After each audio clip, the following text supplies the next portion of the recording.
দ্বিতীয়বারের মতো ব্রাজিল বনাম চিলি ম্যাচের ফলাফল ফাঁস করে দিল জ্যোতিষী বিড়াল, যা দেখে অবাক হয়ে গেল ভক্তরা। ফিফা উইন্ডোর ম্যাচে মাঠে নামতে যাচ্ছে এই মাসেই আর্জেন্টিনা ও ব্রাজিল আর্জেন্টিনা মুখোমুখি হবে ভিন্ন দুই প্রতিপক্ষের বিপক্ষে। তবে দুই প্রতিপক্ষকেই কঠিন প্রতিপক্ষ ভাবা হচ্ছে, যেখানে ব্রাজিলের প্রতিপক্ষ হচ্ছে চিলি, অন্যদিকে আর্জেন্টিনার প্রতিপক্ষ হচ্ছে ভেনেজুয়েলা। ব্রাজিল এবং চিলির শেষ 5 বারের দেখায় চিলি 5 বার জিতে নিয়েছে। তবে চিলির জন্য এই ম্যাচটি অতি গুরুত্বপূর্ণ।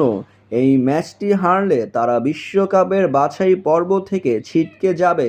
তাই তো ব্রাজিলকে কঠিন একটি লড়াই দিবে তারা। বর্তমানে ফিফা র্যাঙ্কিংয়ে ব্রাজিলের অবস্থান আছে 3য় নম্বরে, অন্যদিকে 10 নম্বরে অবস্থান করছে চিলি। তবে এই ম্যাচের আগে ফলাফল ফাঁস করে দিল জ্যোতিষী বিড়াল, যেখানে দুই দেশের পতাকা রাখা হলে আবারও ব্রাজিলকেই বেছে নিল সেই বিড়ালটি। তাহলে কি চিলি হারাতে পারবে না ব্রাজিলকে?